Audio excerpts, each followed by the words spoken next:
poem tells a very simple story of the narrator, I in the poem, who may well be a character but may well be Shelley himself, who meets a traveller who has come from an antique, an ancient land, and who has seen or perhaps discovered a huge decaying statue.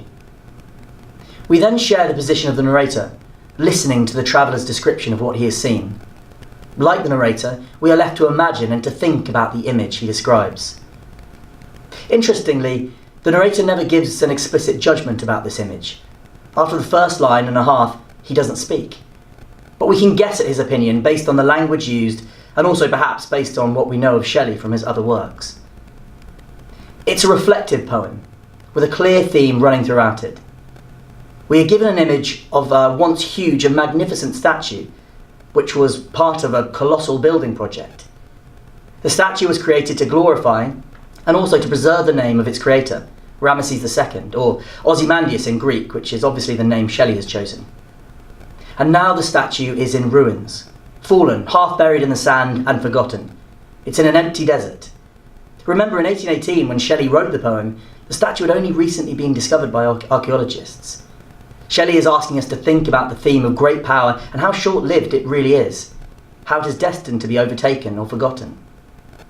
We have to remember that, as a romantic poet, Shelley was fascinated by the French Revolution, which had seen the overthrow of another great power. It is a poem about the transience of tyranny. Maybe the poem can be seen as a warning to the powerful. There's a great irony in the inscription of the statue. It reads, "My name is Ozymandias, King of Kings. Look on my works, ye mighty, and despair."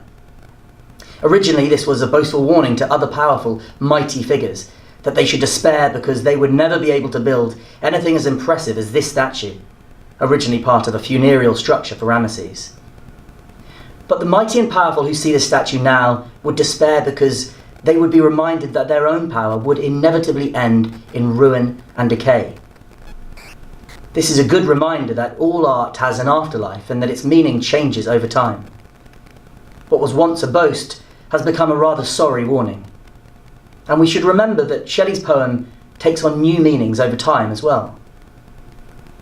The image of a fallen statue might make us think of the statues pulled down in Russia when the Soviet Empire collapsed, or more strikingly, the destruction of the huge statue of Saddam Hussein in Iraq.